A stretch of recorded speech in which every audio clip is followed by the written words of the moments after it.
이진우의 손에 잡히는 경제. 안녕하십니까, 이진우입니다. 손에 잡히는 경제가 뽑은 오늘의 숫자는 20대입니다.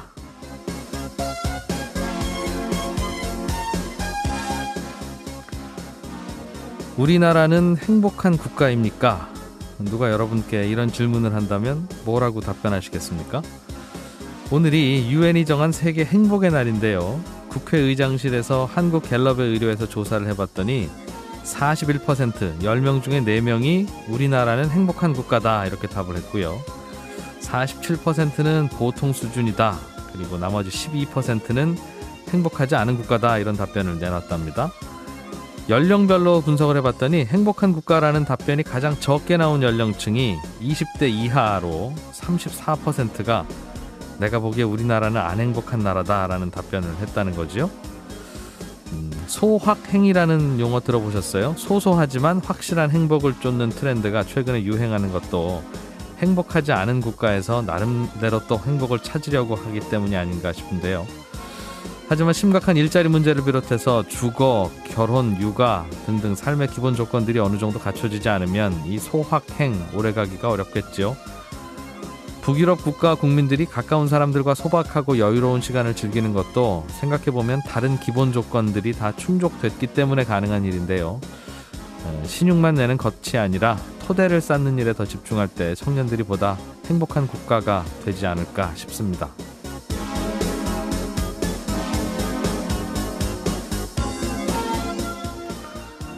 3월 20일 화요일 손에 잡히는 경제입니다.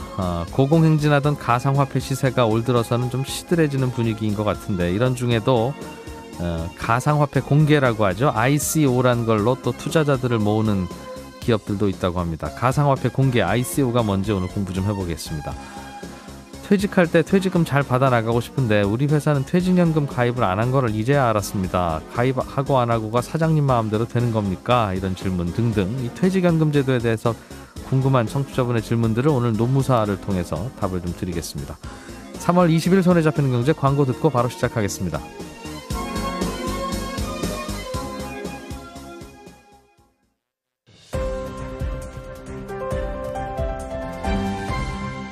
이진우의 손에 잡히는 경제. 한국경제TV 김치영 기자와 함께 중요한 경제 뉴스들 짚어보겠습니다. 김 기자 어서 오십시오. 네, 안녕하세요.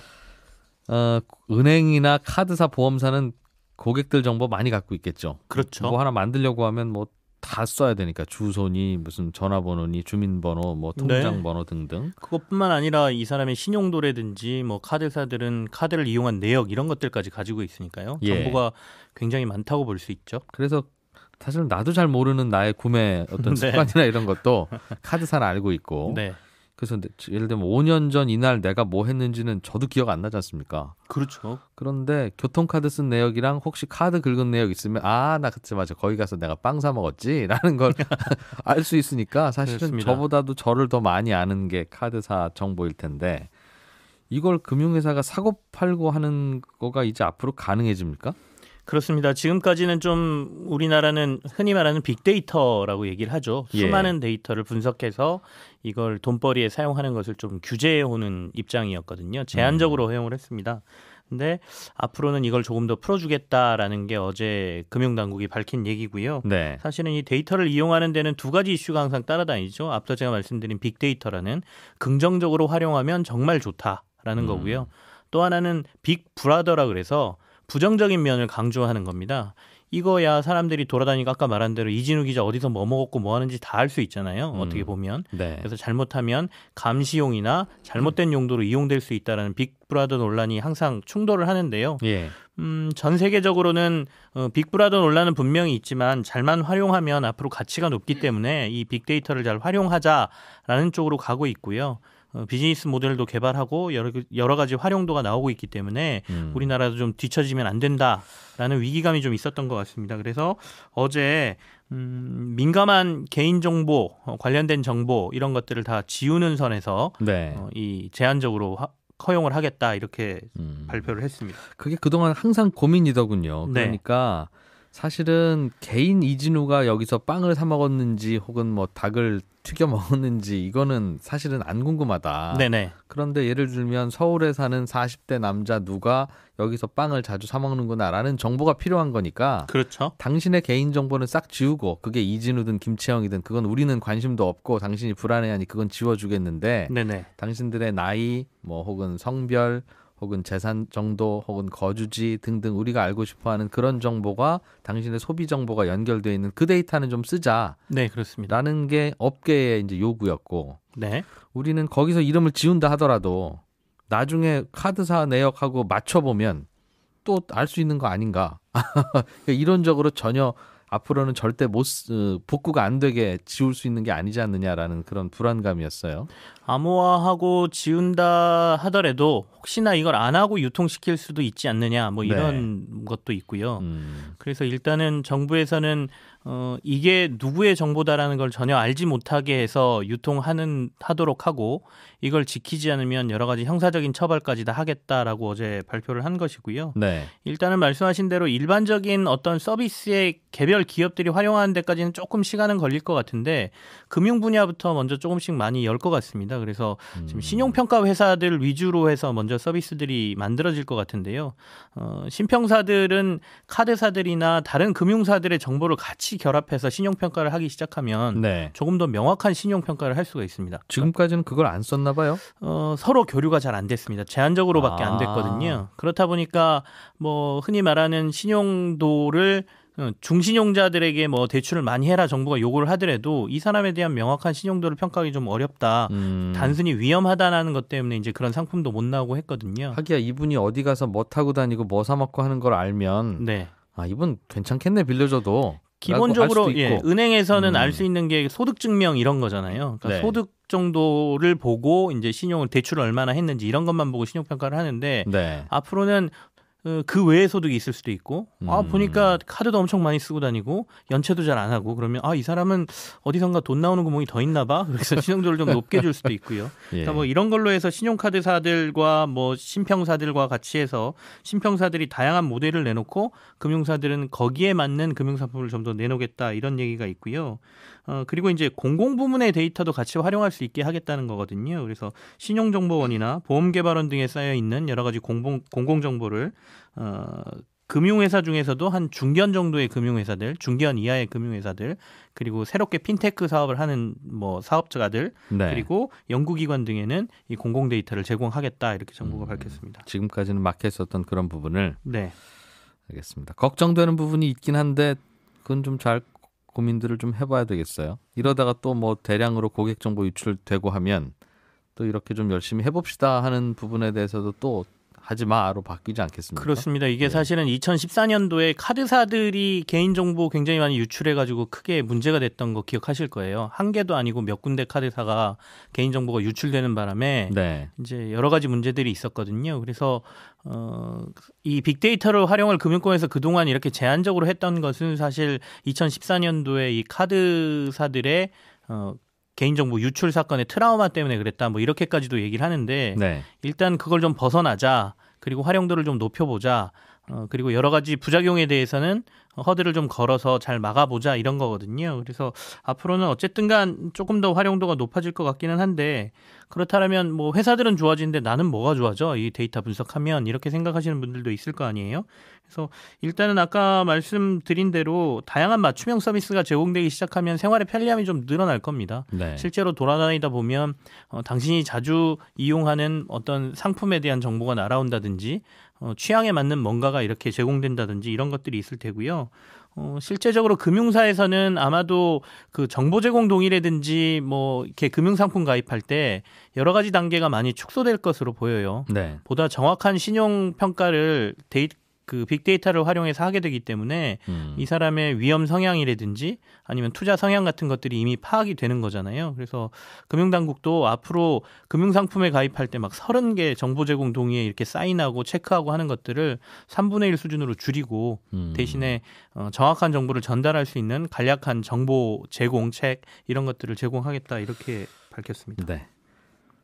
금융권의 프로파일링 대응권 예. 권으로 끝나는 걸로 봐서 무슨 권리인 모양입니다. 네네. 이런 게 도입된다는데 이게 뭡니까? 프로파일링 대응권? 이게 뭐예요? 말이 좀 어려운데요. 어제 같이 얘기가 나온 겁니다. 이렇게 금융사들에게만 혜택을 주는 것 아니냐. 데이터를 활용해서 돈 벌 구멍만 만들어주는 것 같다라는 지적이 있을 수 있잖아요. 그래서 다양한 이런 그 정보라든지 분석된 정보를 개인도 요구해서 받을 수 있도록 하겠다라는 거거든요. 그래서 금융 소비자들의 일종의 권리라고 보시면 되는데요.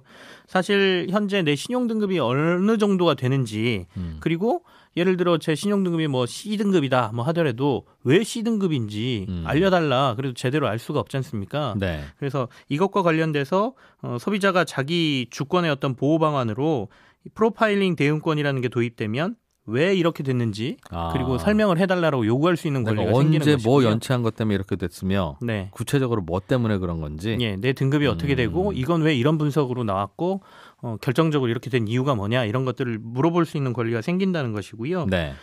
두 번째는 이제 다양한 자신의 이런 정보들 보험료라든지 아니면 뭐 예를 들어 통신료 납부 실적이라든지 뭐 이런 것들을 받아서 신용평가 회사에 주거나 뭐 이러면서 자신의 신용 등급을 올릴 수 있게 하겠다라는 겁니다. 그래서 지금은 여기서 받아서 저쪽으로 제공해 주세요. 그래도 저희끼리는 이 정보를 줄 수가 없어요. 이렇게 막혀 있었다라고 하면 네. 이런 것들을 좀 열어줘서 소비자들의 대응권도 강화하겠다는 게 금융당국의 방침입니다.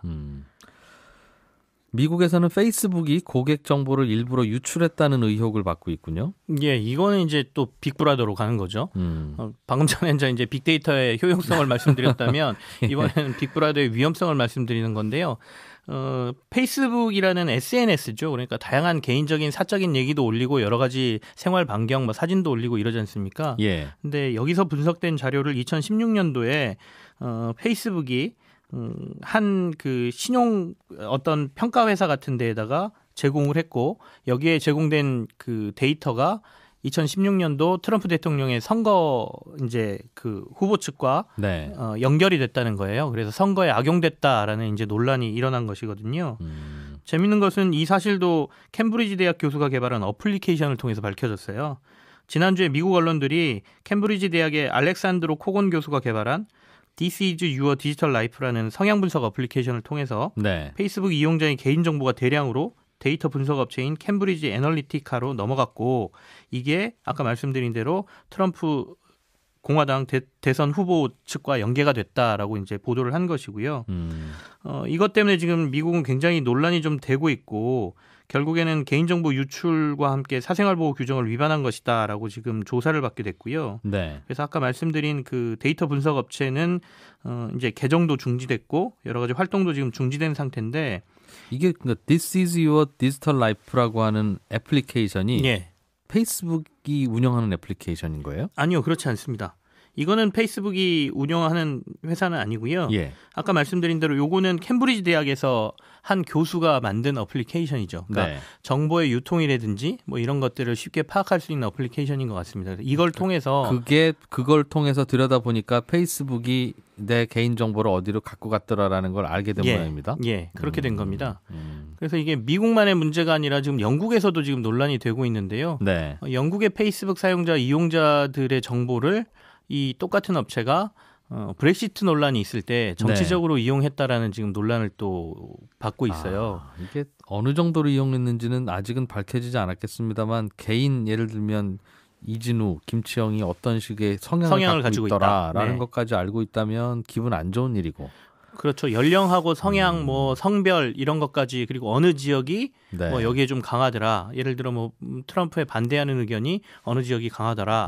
어디가 그나마 뭐 반반이더라. 그럼 반반인 지역에 가서 좀 더 열심히 선거 운동을 했을 수도 있고요. 그래서 그 정도 분석했다면 글쎄요. 기분은 뭐 좋지는 않겠습니다만 그 정도까지는 할 수 있을 것 같다는 생각을 하는 분들도 있을 것 같고. 근데 일단은 법적으로 개인정보 유출과 관련된 부분은 막혀 있기 때문에 법을 네. 위반했다는 것이죠. 그렇게 되다 보니까 페이스북뿐만 아니라 이른바 팡이라고 불리는 뭐 그 비슷한 업체들 많지 않습니까? 네. 아마존, 뭐 넷플릭스, 구글의 모기업인 알파벳 네. 이런 기업들까지 지금 영향을 같이 미치고 있어요. 그래서 오늘 새벽에 이들 주가가 급락을 했고요. 페이스북은 한 7% 정도 떨어지고 다른 기업들 주가도 같이 떨어지면서 현재 이 빅브라더 논란이 미국에서 또 크게 일어나고 있는 상황입니다. 이게 페이스북, 넷플릭스, 뭐 구글, 아마존 이런 회사들이 네. 실제로는 뭐 가만히 보면 그냥 서로 채팅하고 재밌는 글 올리는, 사진 올리는 그런 서비스, 아니면 뭐 그냥 궁금하면 정보 찾아보는 서비스 이렇게 되어 있으나 네. 이 친구들의 그 수익 모델이라는 건 이 사람이 뭘 검색하는지, 무슨 글에 좋다는 반응을 보이고 뭐 어디에 더 관심 있는지 그렇죠. 그걸 알아내서 그거에 정확한 그럼 이 사람은 이런 거 좋아하겠네 네. 라는 광고를 보낼 수 있으니 광고주한테 더 많은 돈을 받을 수 있는 그런 모델 아닙니까? 그렇습니다. 근데 근본적으로 그렇게 하지 말라는 이제 규제가 생길 수도 있다는 거군요. 근본적으로 그렇게까지는 가지는 않을 텐데요. 그러니까 너네 안에서 사업을 하는 거는 오케이. 네. 하지만 그 정보를 다른 데로 유출해서 바깥에까지 예, 팔고 돈 받지는 말아라. 활용하지는 말아라. 그리고 아까 말씀드린 대로 개인의 이름이라든지 지역이라든지 이런 게 다 공개된 정보라면 이거는 안 된다라는 것이죠. 네. 그러니까 저희도 이제 우리나라도 앞으로 금융정보 활용을 그 사람이 누군가인지랑 뭐 확인할 수 있는 정보는 다 지우고 보낸다고 했잖아요. 그러니까 예를 들어 뭐 특별히 20대 뭐 남자 이 정도는 괜찮겠지만 네. 뭐 성동구에 사는 20대 뭐 남자 뭐 이렇게 간다 그러면 조금 더 좁혀지는 좁혀지는 거니까요. 거니까 어느 정도에서 제한을 하자. 네. 알겠습니다. 얼마 전에 저도 경험이 있는데 점심시간에 네. 우리 저 지인하고 대화를 나누다가 무슨 지인이 무슨 자전거를 샀대요. 근데 네. 이 자전거가 아주 뭐 저 가격도 괜찮고 좋더라라고 하면서 그 자전거 브랜드가 예를 들면 달구지 자전거다 그러면 네. 달구지 자전거 이야기를 뭐 한 5분 정도 나눴어요. 네. 근데 그리고 났는데 대화로 나눴다는 거죠. 네. 그런데 오후 2시쯤 밥 먹고 돌아와서 페이스북을 열어보니까 네. 무슨 자전거 광고가 자꾸 나오더라. 그래서 어떻게 알았을까요? 혹시 그걸 어떻게 알았을까? 이제 음성 녹음하고 있을까요? 아마도 뭐 검색을 하셨거나 얘기하시다가 뭐 그랬을 수도 있고 예. 우연일 수도 있고 뭐 그렇겠죠. 네. 뭐 그렇긴 한데 그래서 야, 도대체 이 친구들은 나에 대해서 얼마나 알고 얼마나 나를 감시하고 있는 것인가. 생각보다 소상히 알 겁니다. 예전에 좀 웃긴 얘기긴 합니다. 동유럽에서 그 점장이처럼 꾸미고 네. 이렇게 천막을 쳐놓고 거기서 그 사람의 개인 정보를 다 줄줄줄 발표를 해주니까 상대방이 굉장히 놀랐는데 뒤에 보니 컴퓨터에서 SNS에서 그 사람 정보를 다 꺼내서 얘기하고 있더라. 이런 게 공익 광고로 나오기도 했거든요. 예. 어찌 보면 아니 안 그래도 자전거에 관심 있었는데 이런저런 광고 보내주면 내가 굳이 정보 검색 안 해도 되니 좋지라는 쪽도 있을 수 있고. 우버의 자율주행차. 네. 자율주행차면 사람 없이 이제 혼자 운전하는 이른바 무인차인데 그렇습니다. 시험 운전하다가 사고가 났는데 보행자가 사망했군요. 네, 미국에서 일어난 사고고요. 미국은 현재 몇 개 주에서 이 자율주행을 실제로 하고 있습니다. 예. 그래서 각 주마다 한 200여 대의 자율주행차를 이제 택시처럼 운행을 하고 있고요. 우버로 부르면 이 자율주행차가 와서 사람을 태우고 목적지까지 데려다주고 이게 가능하거든요. 택시기사 없는 택시네요, 그러니까.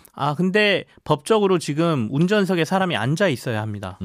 아직은 이제 완전한 무인주행은 안 되기 때문에 네. 혹시나 모를 사고를 대비하기 위해서 운전자석에 사람은 앉아 있지만 이 사람이 운전을 하지는 않아요. 그냥 앉아만 있는 예. 핸들을 돌려도 돌아가지도 않고.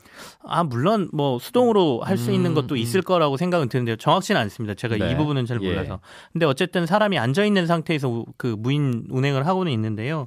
문제는 이번에 그 교차로에서 우버가 운행하는 이 차가 인명사고를 냈어요. 그래서 결국엔 이 보행자가 사망까지 하게 됐거든요. 네. 애리조나주에서 일어난 일인데요. 이게 결국에는 지금 현재 시험을 하고 있는 이 자율주행차에 여러 가지 영향을 미칠 것으로 지금 얘기가 되고 있습니다. 일단 우버 측에서는 이 불상사에 대해서 애도를 표현하고 미국 내에서 지금 운행하는 우버 자율주행차들의 운행을 전부 중단시킨 상태고요. 앞으로 이 완벽하게 왜 사고가 났는지에 대한 명확한 그 조사나 분석이 나오지 않으면 일단은 이 자율주행 시범 서비스는 안 될 것으로 보이거든요. 그리고 앞으로 만약에 이 자율주행이 더 서비스가 된다라고 하면 또 다른 사고가 일어날 수 있다는 여러 가지 주장도 지금 나오고 있고 더군다나 이렇게 자율주행차가 사고를 냈을 때 사고의 책임은 누가 물을 것이냐는 법적 문제도 같이 불거지거든요. 네. 그래서 현재 굉장히 속도감 있게 미국에서 이 자율주행차 시범 서비스가 운행이 되고 있는데 일단은 한순간 좀 이렇게 이 사고 때문에 조금 쉬어갈 가능성이 높아진 상태입니다. 그러게요. 이게 운전이라고 하는 게 우리는 뭐 특별하게 학력이나 경력이 필요 없어도 잘 하지 않습니까, 사람은. 네. 그런데 이걸 기계한테 맡겨놓으면 많이 기술이 발전하긴 했습니다만 뭐 센서를 붙여놔도 눈이나 비가 와서 그 센서에 뭔가 묻으면 또 갑자기 이제 안 되고 우리는 눈에만 묻으면 이렇게 손으로 딱 닦아내면 되잖아요. 불안감이 좀 커질 그거 잘 것으로 못합니다. 보입니다. 이용하는 사람도 불안감이 좀 커질 테고요. 물론 그 렌즈만 가지고 하는 건 아니거든요. 센서, 레이더라는 여러 가지 도구를 통해서 눈에 보이지 않는 것까지 다 그 체크를 한다고는 하는데 네. 일단은 이번 사고로 여러 가지 논란과 뭐 문제들이 좀 있을 것으로 보입니다. 시간이 좀 걸리겠네요. 예. 한국경제TV 김치영 기자였습니다. 고맙습니다. 네, 감사합니다. 알아야 될 것들 많이 안내를 해주고 눈높이에 딱 맞는 만인의 경제 과외 선생님. 다음 순서는 친절한 경제입니다. 네, 오늘은 청취자 한미연 씨가 도서관에 가서 전자책을 빌리셨는데 전자책인데도 대여 기간이 정해져 있고 빌릴 수 있는 인원도 정해져 있고 꼭 반납을 해야 되더라. 아니 전자책이면 형태가 없으니까 무제한 빌려줄 수도 있을 것 같고 뭐 수많은 사람들에게도 다 나눠줄 수 있을 것 같은데 왜 이게 딱 정해져 있습니까? 이런 질문을 주셨어요. 도서관도 전자책을 살 때는 다 돈 주고 삽니다. 당연한 일인데 도서관이 사가는 전자책은 전자책에 소프트웨어가 별도로 또 붙어 있어서 이게 몇 명한테 빌려줬는지 그리고 그 빌려간 사람이 반납을 하고 다른 사람한테 빌려줬는지 다 체크하고 그렇지 않으면 못 빌려주게 하는 그런 기능이 들어 있습니다. 그러니까 전자책을 반납한다는 게 참 애매하긴 하죠. 그냥 버튼 하나만 누르면 반납은 되고 나는 더 이상은 안 읽겠습니다라는 표시이긴 한데 그래도 그걸 하셔야 다음 사람이 빌려갈 수 있게 그렇게 전자책 유통회사에서 소프트웨어를 만들어 놨습니다. 만약 이런 거 없으면 도서관이 전자책 한 권만 사서 수백 명한테 무제한 빌려줄 수 있으니까 출판사가 손해를 보지 않겠습니까? 그래서 도서관용 전자책에는 그런 기능이 달려 있고요. 그래서 일반 전자책보다 도서관용 전자책의 구입 가격, 판매 가격이 좀 더 비쌉니다. 또 다른 청취자께서도 전자책 관련 질문을 하나 주셨는데 전자책은 형태도 없고 그냥 파일이라서 가격이 아주 쌀 것 같은데 왜 전자책 가격이 종이책보다 기껏해야 뭐 한 4,000원 정도만 쌉니까? 이런 질문을 주셨는데요. 실제로 그렇죠. 한 2만 원짜리 실제 종이책을 전자책으로 사려고 하면 15,000원 이 정도 달라고 합니다. 이유는 종이책을 한 권 만들면 그 책을 만드는 종이나 인쇄비, 그러니까 인쇄소에 주는 돈이 종이값 포함해서 한 4,000원 정도 들어간답니다. 그러니까 전자책도 생각해보면 딱 그 비용만 줄어드는 거지 저자가 글을 쓰고 편집자가 편집을 하고 뭐 그걸 또 디지털 서점에서 유통을 하고 하는 비용은 똑같으니까요. 그래서 전자책도 진짜 책, 종이책 가격에서 딱 종이값 인쇄비만 빠지는 겁니다. 그래서 보통 2만 원짜리 책도 전자책으로 팔면 우리 생각에는 한 2,000원만 받아도 될 것 같은데 15,000원 이하로는 가격을 안 떨어뜨리는 이유가 그래서 그렇습니다. 인세는 얼마나 되느냐 이런 질문도 들어있는데요. 제가 책을 써서 전자책 인세를 받아보니까 종이책 인세하고 똑같더군요. 예, 친절한 경제였습니다.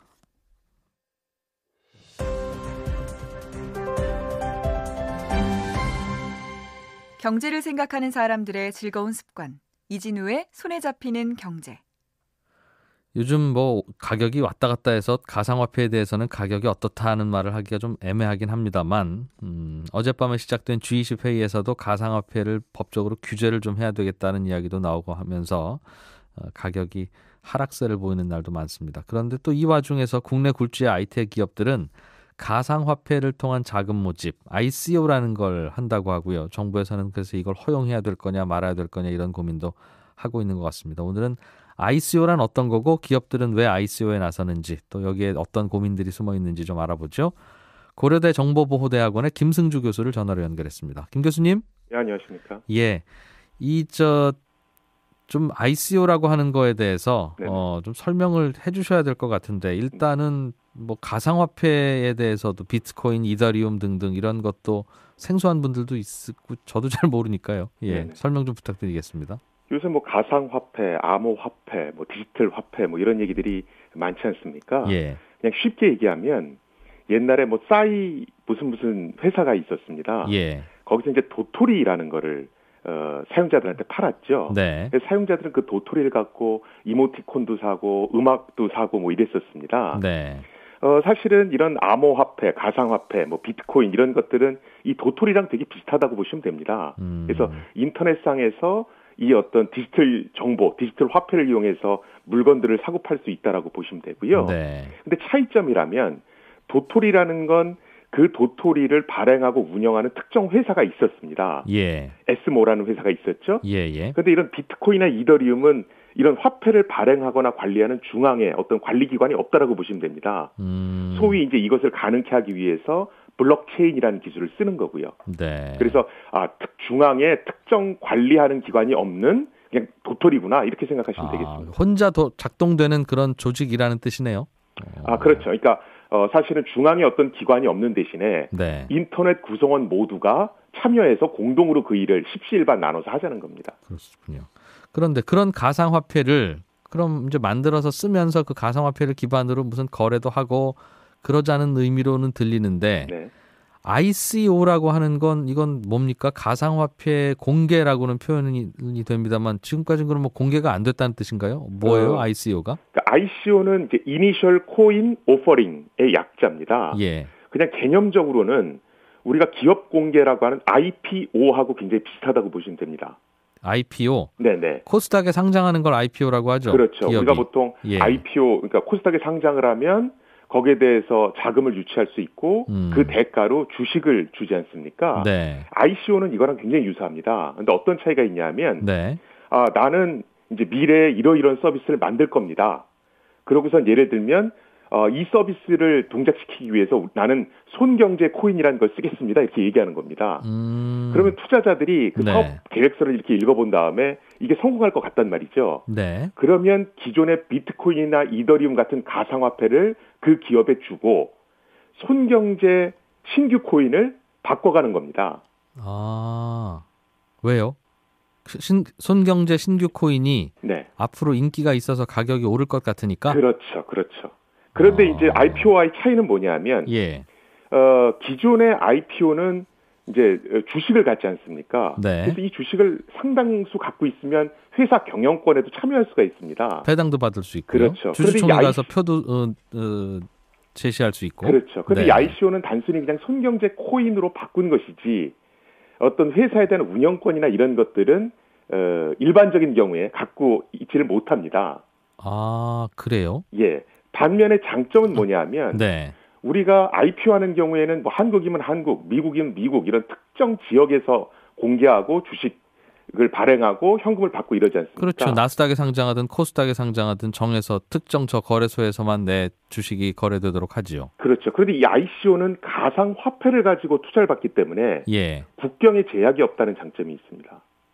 그러니까 예를 들면 손경제 코인을 만들어서 팔아보겠습니다. 그 돈으로 우리가 좋은 일 좀 해볼게요라고 할 때 네. 미국에 사는 데이빗이 그래 그럼 나도 거기에 투자할게라고 하면서 그 데이빗이 갖고 있는 비트코인이나 이더리움을 저희 손경제에 주고 네네. 손경제 코인을 사갈 수 있다는 뜻인가요? 맞습니다. 비트코인이나 이더리움을 주고 이 코인을 사간다는 거는 그 세계에서는 비트코인이나 이더리움이 돈 취급을 받는다는 뜻이네요. 화폐처럼 쓰인다는 뜻이군요. 그러니까 가장 그래도 안정돼 있다는 겁니다. 왜 그걸 현금, 대한민국 원화나 미국 달러를 안 받고 네. 비트코인이나 이더리움을 받습니까? 그러니까 원화나 어떤 달러 이런 것들은 실제로 그런 걸로 투자를 하려고 이러면 실제 돈이 움직이지 않습니까? 예. 그럼 기존에 일단 여러 가지 것들을 제재하는 법들이 있고요. 데이빗이 우리나라에 돈 보내려면 또 미국에도 허락받아야 되니까. 그렇죠. 그런데 가상화폐는 아무래도 그런 거에 좀 자유롭다는 특징이 있다는 겁니다. 그래서 그럼 정부가 고민이겠군요. 그걸 규제하는 이유는 원래 있을 텐데 그렇죠. 해외로 돈 보내고 할 때는 정부가 좀 알아야 되겠습니다. 미안하지만 알려주세요라고 하는 게 법인데 네네. 그거 안 알려주고 그냥 비트코인이나 이더리움으로 보내고 그거 받으면 비트코인이나 이더리움을 거래소에서 팔아서 그 돈 쓰려고 ICO를 하는 거 아니겠습니까? 맞습니다. 그래서 실제로 중국 같은 경우에는 이런 가상화폐, 네. ICO에 대해서 굉장히 강력히 규제하는 나라거든요. 예. 근데 그 이유가 어디 있냐면 중국의 돈이 당국도 모르는 사이에 외부로 자꾸 나가는 겁니다. 그렇겠죠. 그래서 이걸 굉장히 강력히 억제하겠다는 겁니다. 알겠습니다. 아까 예를 들면 뭐 손경제 코인이라고 하는 걸 만든다고 하면 네. 그게 나중에 잘 된다는 거는 그게 이제 돈이 된다는 뜻일 텐데요. 예를 네. 들면 손에 잡히는 경제가 굉장히 좋은 콘텐츠를 만들어서 한번 들을 때마다 100원씩 받기로 하면 네네. 돈을 많이 벌 수 있지 않겠습니까? 그렇죠. 그럼 그 돈을 벌게 되면 손경제 코인을 갖고 계신 분들에게 코인 하나당 예를 들면 10,000원씩 배당을 해드리겠습니다. 그럴 수 있을 것 같으니 한번 여기에 투자해 보시죠라는 그 개념이에요? 배당을 하면 그거 자체가 예.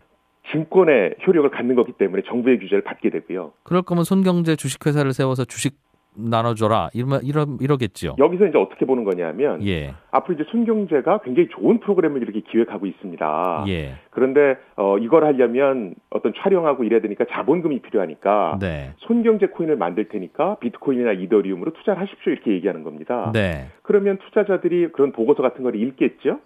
읽고 이제 투자를 하는데 거기에 이제 배당금이라든가 어떤 경영에 관여할 수 있는 그런 지분이 있는 건 아니고요. 네. 비트코인이나 이더리움 보면 이 환율 가치가 급등했다 급락했다 왔다 갔다 하지 않습니까? 예. 그런데 투자자들은 손경제 코인으로 그걸 바꿔가면서 네. 야, 손경제 코인의 프로그램이 잘 되면 덩달아서 손경제 코인의 가치도 올라가겠지라고 기대를 하는 겁니다. 왜요? 그러니까 제가 자꾸 궁금한 부분이 예를 들면 저희가 버는 돈을 손경제가 버는 돈을 배당을 해드리겠습니다라고 하는 코인이라면 네. 그 배당을 많이 받을 수 있겠네. 그러면 지금은 한 개 예를 들면 10,000원 주고 샀지만 그게 배당이 1년에 10,000원씩 나오면 이게 얼마나 가치 있는 건가라고 생각해서 살 수 있을 것 같습니다. 그런데 배당을 안 해주면 네. 그 손경제 코인의 가치가 왜 올라가거나 왜 인기가 있습니까? 그래서 이 ICO를 비판하시는 분들은 네.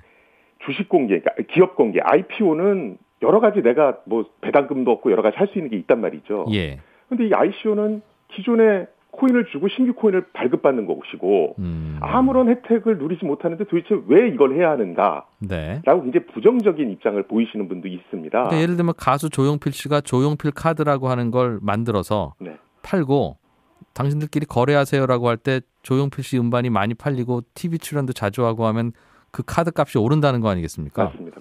그걸로 할 수 있는 건 없는데?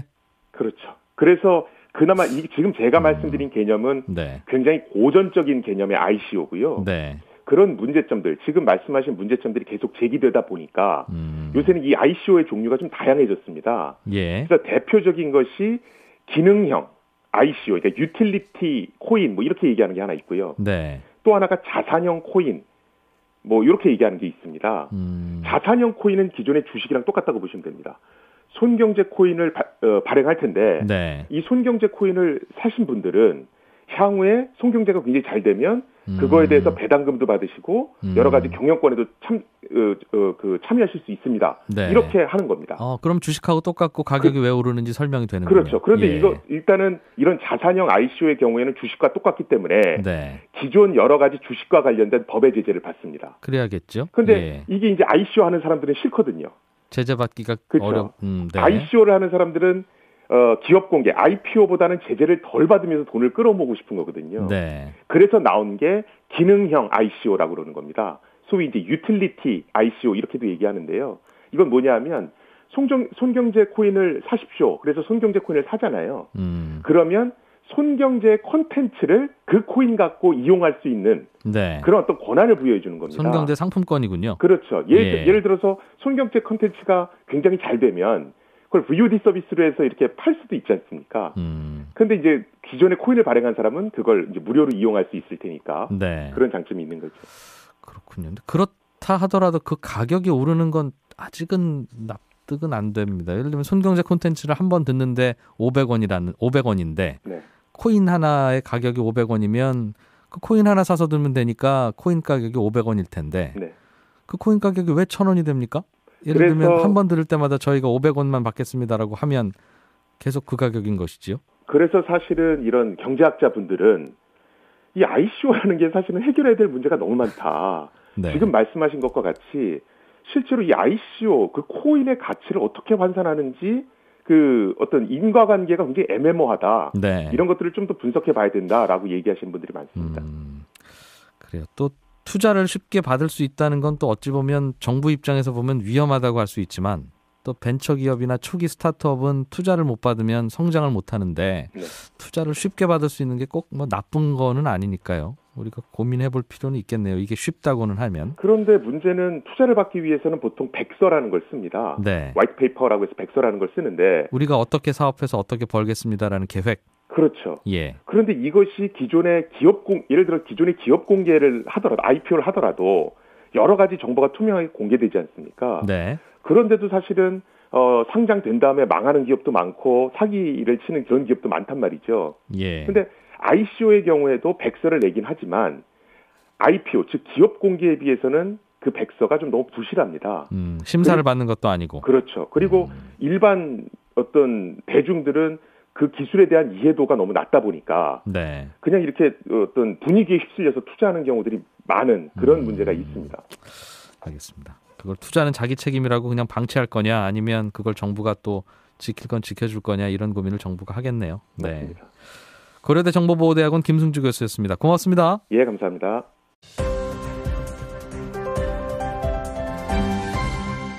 이진우의 손에 잡히는 경제.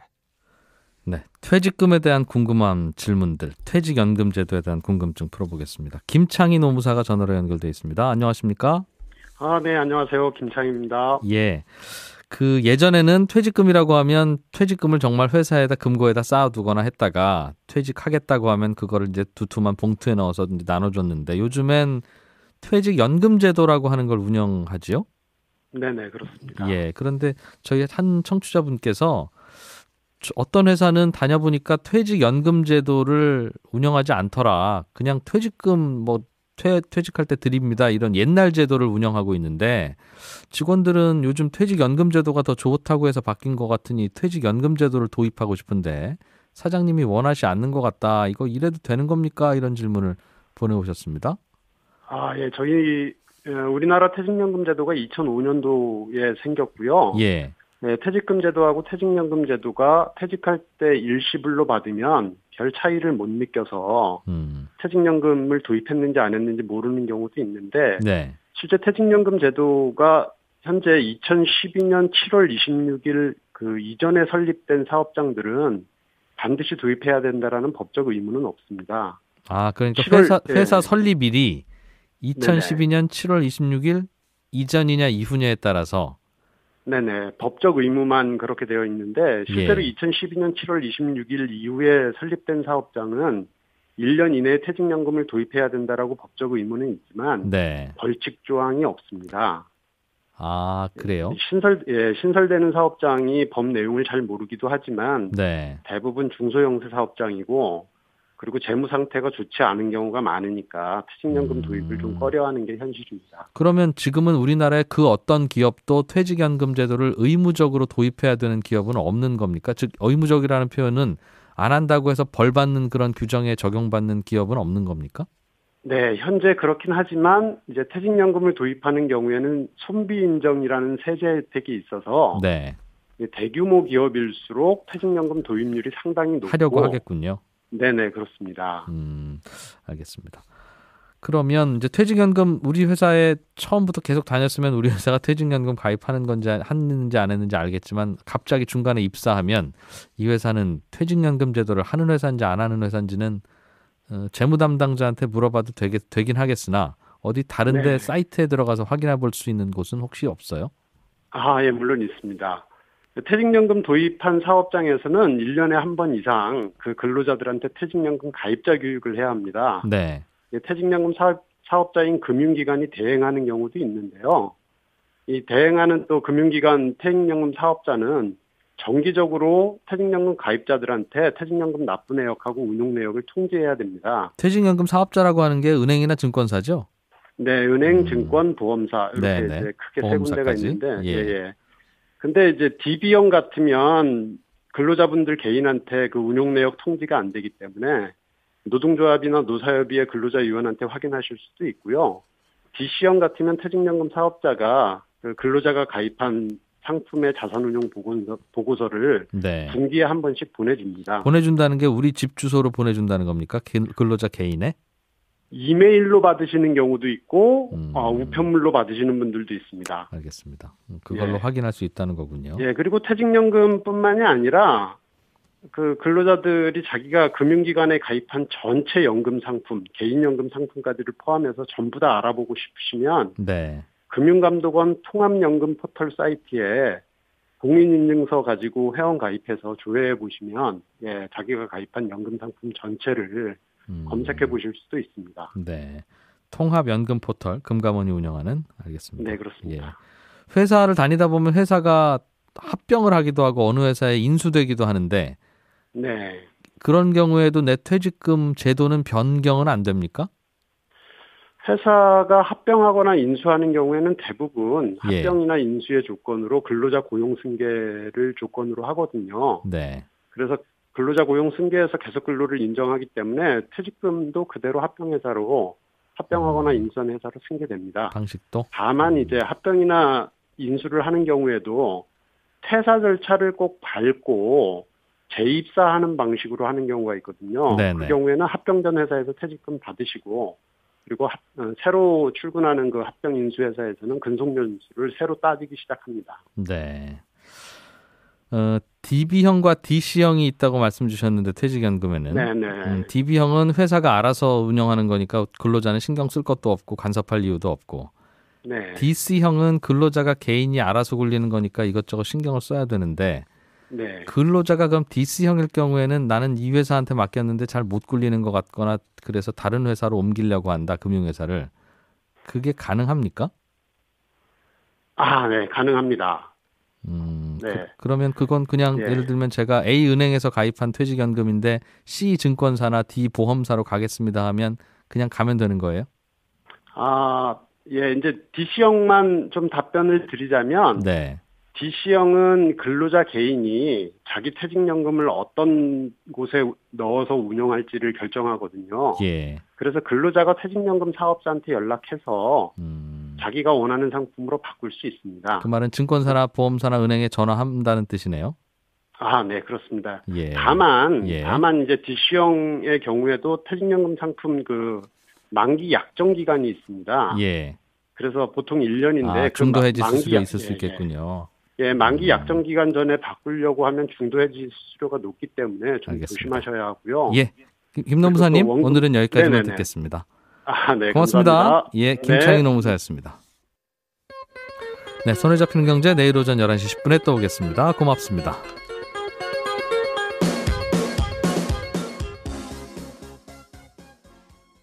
주는 것 아니냐, 데이터를 활용해서 돈 벌 구멍만 만들어주는 것 같다라는 지적이 있을 수 있잖아요. 그래서 다양한 이런 그 정보라든지 분석된 정보를 개인도 요구해서 받을 수 있도록 하겠다라는 거거든요. 그래서 금융 소비자들의 일종의 권리라고 보시면 되는데요. 사실 현재 내 신용 등급이 어느 정도가 되는지 그리고 예를 들어 제 신용등급이 뭐 C등급이다 뭐 하더라도 왜 C등급인지 알려달라. 그래도 제대로 알 수가 없지 않습니까? 네. 그래서 이것과 관련돼서 소비자가 자기 주권의 어떤 보호 방안으로 프로파일링 대응권이라는 게 도입되면 왜 이렇게 됐는지 그리고 설명을 해달라고 요구할 수 있는 권리가 생기는 것이고요. 언제 뭐 연체한 것 때문에 이렇게 됐으며 네. 구체적으로 뭐 때문에 그런 건지 내 등급이 어떻게 되고 이건 왜 이런 분석으로 나왔고 결정적으로 이렇게 된 이유가 뭐냐 이런 것들을 물어볼 수 있는 권리가 생긴다는 것이고요. 네. 두 번째는 이제 다양한 자신의 이런 정보들 보험료라든지 아니면 뭐 예를 들어 통신료 납부 실적이라든지 뭐 이런 것들을 받아서 신용평가 회사에 주거나 뭐 이러면서 자신의 신용 등급을 올릴 수 있게 하겠다라는 겁니다. 그래서 지금은 여기서 받아서 저쪽으로 제공해 주세요. 그래도 저희끼리는 이 정보를 줄 수가 없어요. 이렇게 막혀 있었다라고 하면 네. 이런 것들을 좀 열어줘서 소비자들의 대응권도 강화하겠다는 게 금융당국의 방침입니다. 미국에서는 페이스북이 고객 정보를 일부러 유출했다는 의혹을 받고 있군요. 예, 이거는 이제 또 빅브라더로 가는 거죠. 방금 전에 이제 빅데이터의 효용성을 말씀드렸다면 이번에는 빅브라더의 위험성을 말씀드리는 건데요. 페이스북이라는 SNS죠. 그러니까 다양한 개인적인 사적인 얘기도 올리고 여러 가지 생활 반경, 뭐 사진도 올리고 이러지 않습니까? 예. 근데 여기서 분석된 자료를 2016년도에 페이스북이 한 그 신용 어떤 평가 회사 같은 데에다가 제공을 했고 여기에 제공된 그 데이터가 2016년도 트럼프 대통령의 선거 이제 그 후보 측과 네. 연결이 됐다는 거예요. 그래서 선거에 악용됐다라는 이제 논란이 일어난 것이거든요. 재밌는 것은 이 사실도 캠브리지 대학 교수가 개발한 어플리케이션을 통해서 밝혀졌어요. 지난주에 미국 언론들이 캠브리지 대학의 알렉산드로 코건 교수가 개발한 This is your digital life라는 성향 분석 어플리케이션을 통해서 네. 페이스북 이용자의 개인정보가 대량으로 데이터 분석 업체인 캠브리지 애널리티카로 넘어갔고 이게 아까 말씀드린 대로 트럼프 공화당 대선 후보 측과 연계가 됐다라고 이제 보도를 한 것이고요. 이것 때문에 지금 미국은 굉장히 논란이 좀 되고 있고 결국에는 개인정보 유출과 함께 사생활보호 규정을 위반한 것이다라고 지금 조사를 받게 됐고요. 네. 그래서 아까 말씀드린 그 데이터 분석 업체는 이제 계정도 중지됐고 여러 가지 활동도 지금 중지된 상태인데 이게 This is your digital life라고 하는 애플리케이션이 예. 페이스북이 운영하는 애플리케이션인 거예요? 아니요, 그렇지 않습니다.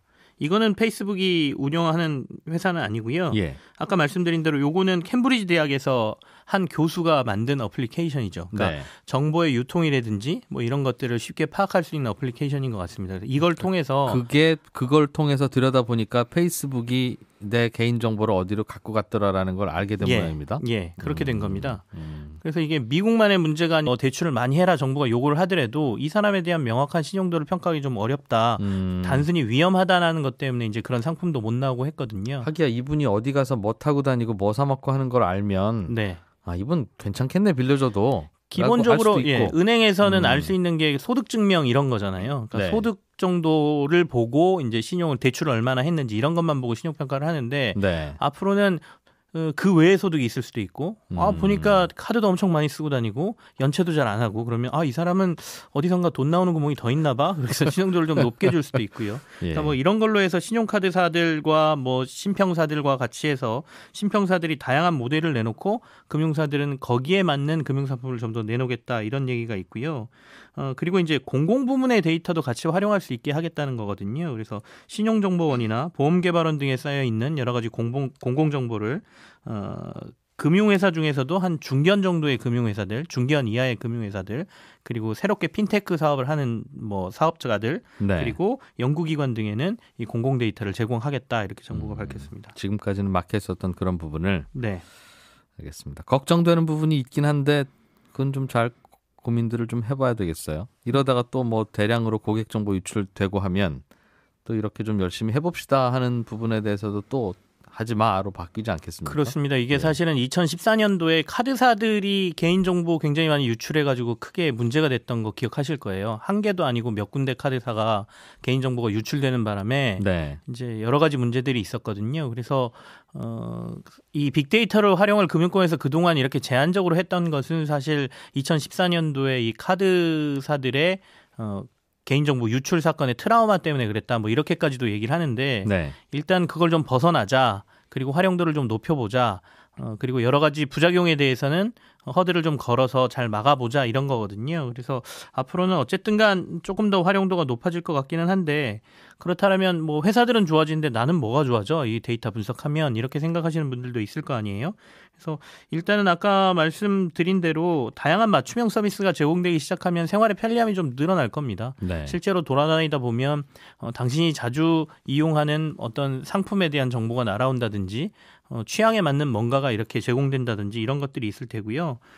실제적으로 금융사에서는 아마도 그 정보 제공 동의라든지 뭐 이렇게 금융상품 가입할 때 여러 가지 단계가 많이 축소될 것으로 보여요. 네. 보다 정확한 신용 평가를 그 빅데이터를 활용해서 하게 되기 때문에 이 사람의 위험 성향이라든지 아니면 투자 성향 같은 것들이 이미 파악이 되는 거잖아요. 그래서 금융당국도 앞으로 금융상품에 가입할 때 막 30개 정보 제공 동의에 이렇게 사인하고 체크하고 하는 것들을 3분의 1 수준으로 줄이고 대신에 정확한 정보를 전달할 수 있는 간략한 정보 제공 책 이런 것들을 제공하겠다 이렇게 밝혔습니다. 네.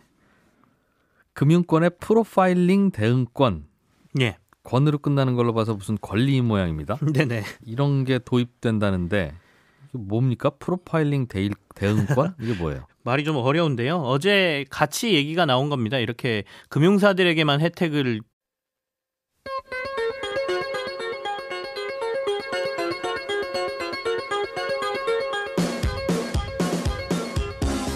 이진우의 손에 잡히는 경제. 안녕하십니까, 이진우입니다. 손에 잡히는 경제가 뽑은 오늘의 숫자는 20대입니다.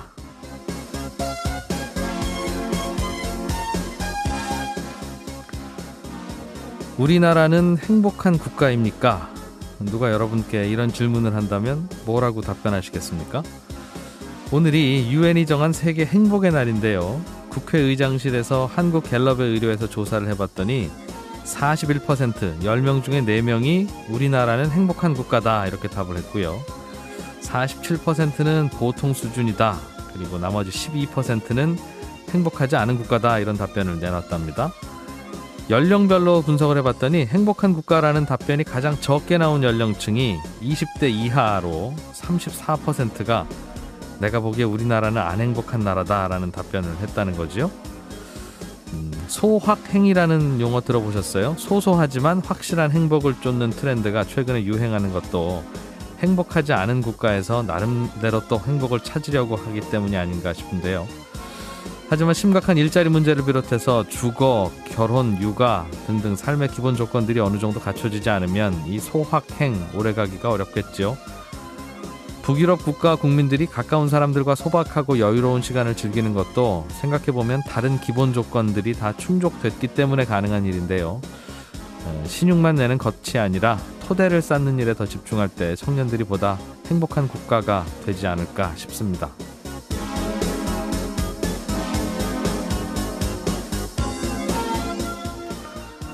3월 20일 화요일 손에 잡히는 경제입니다. 고공행진하던 가상화폐 시세가 올 들어서는 좀 시들해지는 분위기인 것 같은데 이런 중에도 가상화폐 공개라고 하죠. ICO라는 걸로 또 투자자들을 모으는 기업들도 있다고 합니다. 가상화폐 공개 ICO가 뭔지 오늘 공부 좀 해보겠습니다. 퇴직할 때 퇴직금 잘 받아나가고 싶은데 우리 회사는 퇴직연금 가입을 안 한 거를 이제야 알았습니다. 가입하고 안 하고가 사장님 마음대로 되는 겁니까? 이런 질문 등등 이 퇴직연금 제도에 대해서 궁금한 청취자분의 질문들을 오늘 노무사를 통해서 답을 좀 드리겠습니다. 3월 20일 손에 잡히는 경제 광고 듣고 바로 시작하겠습니다.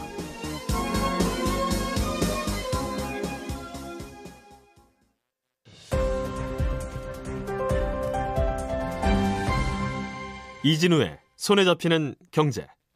한국경제TV 김치영 기자와 함께 중요한 경제 뉴스들 짚어보겠습니다. 김 기자 어서 오십시오. 네, 안녕하세요.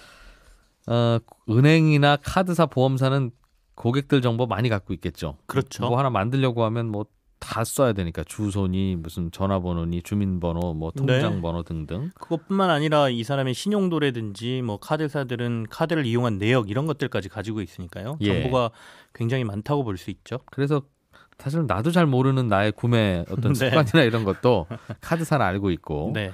그래서 예를 들면 5년 전 이날 내가 뭐 했는지는 저도 기억 안 나지 않습니까? 그렇죠. 그런데 교통카드 쓴 내역이랑 혹시 카드 긁은 내역 있으면 나 그때 맞아 거기 가서 내가 빵 사 먹었지 라는 걸 알 수 있으니까 사실은 그렇습니다. 저보다도 저를 더 많이 아는 게 카드사 정보일 텐데 이걸 금융회사가 사고 팔고 하는 거가 이제 앞으로 가능해집니까? 그렇습니다. 지금까지는 좀 우리나라는 흔히 말하는 빅데이터라고 얘기를 하죠. 수많은 데이터를 분석해서 이걸 돈벌이에 사용하는 것을 좀 규제해오는 입장이었거든요. 제한적으로 허용을 했습니다. 근데 앞으로는 이걸 조금 더 풀어주겠다라는 게 어제 금융당국이 밝힌 얘기고요. 네. 사실은 이 데이터를 이용하는 데는 두 가지 이슈가 항상 따라다니죠. 앞서 제가 말씀드린 빅데이터라는 긍정적으로 활용하면 정말 좋다라는 거고요. 또 하나는 빅브라더라 그래서 부정적인 면을 강조하는 겁니다. 이거야 사람들이 돌아다니고 아까 말한 대로 이진우 기자 어디서 뭐 먹었고 뭐 하는지 다 알 수 있잖아요. 어떻게 보면. 네. 그래서 잘못하면 감시용이나 잘못된 용도로 이용될 수 있다는 빅브라더 논란이 항상 충돌을 하는데요. 예. 전 세계적으로는 빅브라더 논란은 분명히 있지만 잘만 활용하면 앞으로 가치가 높기 때문에 이 빅데이터를 잘 활용하자라는 쪽으로 가고 있고요.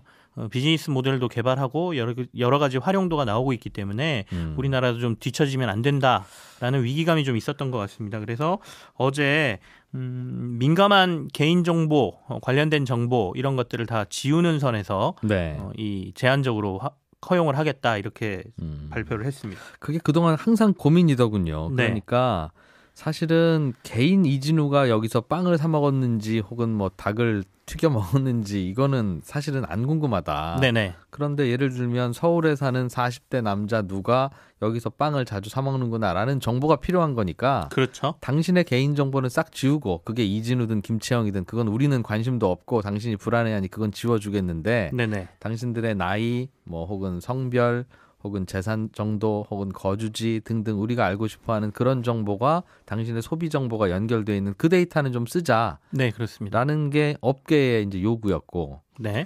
우리는 거기서 이름을 지운다 하더라도 나중에 카드사 내역하고 맞춰보면 또 알 수 있는 거 아닌가? 이론적으로 전혀 앞으로는 절대 복구가 안 되게 지울 수 있는 게 아니지 않느냐라는 그런 불안감이었어요. 암호화하고 지운다 하더라도 혹시나 이걸 안 하고 유통시킬 수도 있지 않느냐 뭐 이런 것도 있고요. 그래서 일단은 정부에서는 이게 누구의 정보다라는 걸 전혀 알지 못하게 해서 하도록 하고 이걸 지키지 않으면 여러 가지 형사적인 처벌까지 다 하겠다라고 어제 발표를 한 것이고요. 네. 일단은 말씀하신 대로 일반적인 어떤 서비스에 개별 기업들이 활용하는 데까지는 조금 시간은 걸릴 것 같은데 금융 분야부터 먼저 조금씩 많이 열 것 같습니다. 그래서 지금 신용평가 회사들 위주로 해서 먼저 서비스들이 만들어질 것 같은데요. 신평사들은 카드사들이나 다른 금융사들의 정보를 같이 결합해서 신용평가를 하기 시작하면 네. 조금 더 명확한 신용평가를 할 수가 있습니다. 지금까지는 그걸 안 썼나 봐요?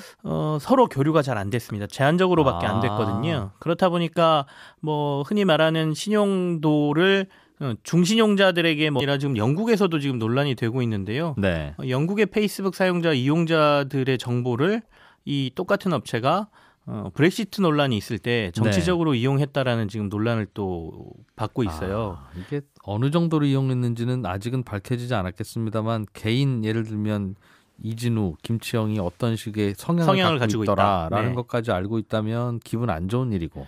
그렇죠. 연령하고 성향, 성별 이런 것까지 그리고 어느 지역이 여기에 좀 강하더라. 예를 들어 트럼프에 반대하는 의견이 어느 지역이 강하더라. 어디가 그나마 반반이더라. 그럼 반반인 지역에 가서 좀 더 열심히 선거운동을 했을 수도 있고요. 그래서 그 정도 분석했다면 글쎄요. 기분은 좋지는 않겠습니다만 그 정도까지는 할 수 있을 것 같다는 생각을 하는 분들도 있을 것 같고. 근데 일단은 법적으로 개인정보 유출과 관련된 부분은 막혀 있기 때문에 법을 위반했다는 것이죠. 그렇게 되다 보니까 페이스북뿐만 아니라 이른바 팡이라고 불리는 비슷한 업체들 많지 않습니까? 네, 아마존, 넷플릭스, 구글의 모기업인 알파벳 이런 기업들까지 지금 영향을 같이 미치고 있어요. 그래서 오늘 새벽에 이들 주가가 급락을 했고요. 페이스북은 한 7% 정도 떨어지고 다른 기업들 주가도 같이 떨어지면서 현재 이 빅브라더 논란이 미국에서 또 크게 일어나고 있는 상황입니다. 이게 페이스북, 넷플릭스, 구글, 아마존 이런 회사들이 실제로는 가만히 보면 그냥 서로 채팅하고 재밌는 글 올리는 사진 올리는 그런 서비스 아니면 그냥 궁금하면 정보 찾아보는 서비스 이렇게 되어 있으나 이 친구들의 그 수익 모델이라는 건 이 사람이 뭘 검색하는지 무슨 글에 좋다는 반응을 보이고 어디에 더 관심 있는지 그렇죠. 그걸 알아내서 그거에 정확한 그럼 이 사람은 이런 거 좋아하겠네. 라는 광고를 보낼 수 있으니 광고주한테 더 많은 돈을 받을 수 있는 그런 모델 아닙니까? 그렇습니다. 근데 근본적으로 그렇게 하지 말라는 이제 규제가 생길 수도 있다는 거군요. 근본적으로 그렇게까지는 가지는 않을 텐데요. 그러니까 너네 안에서 사업을 하는 거는 오케이. 하지만 그 정보를 다른 데로 유출해서 바깥에까지 팔고 돈 받지는 말아라. 활용하지는 말아라. 그리고 아까 말씀드린 대로 개인의 이름이라든지 지역이라든지 이런 게 다 공개된 정보라면 이거는 안 된다라는 것이죠. 그러니까 저희도 이제 우리나라도 앞으로 금융정보 활용을 그 사람이 누군가인지랑 확인할 수 있는 정보는 다 지우고 보낸다고 했잖아요. 그러니까 예를 들어 특별히 20대 남자 이 정도는 괜찮겠지만 성동구에 사는 20대 남자 이렇게 간다 그러면 조금 더 좁혀지는 거니까 어느 정도에서 제한을 하자. 알겠습니다. 얼마 전에 저도 경험이 있는데 점심시간에 우리 저 지인하고 대화를 나누다가 지인이 무슨 자전거를 샀대요. 이 자전거가 아주 가격도 괜찮고 좋더라라고 하면서 그 자전거 브랜드가 예를 들면 달구지 자전거다 그러면 달구지 자전거 이야기를 한 5분 정도 나눴어요. 근데 그리고 났는데 대화로 나눴다는 거죠. 그런데 오후 2시쯤 밥 먹고 돌아와서 페이스북을 열어보니까 네. 무슨 자전거 광고가 자꾸 나오더라. 그래서 어떻게 알았을까요? 혹시 그걸 어떻게 알았을까? 이제 음성 녹음을 하고 있을까요? 아마도 뭐 검색을 하셨거나 얘기하시다가 뭐 그랬을 수도 있고 우연일 수도 있고 뭐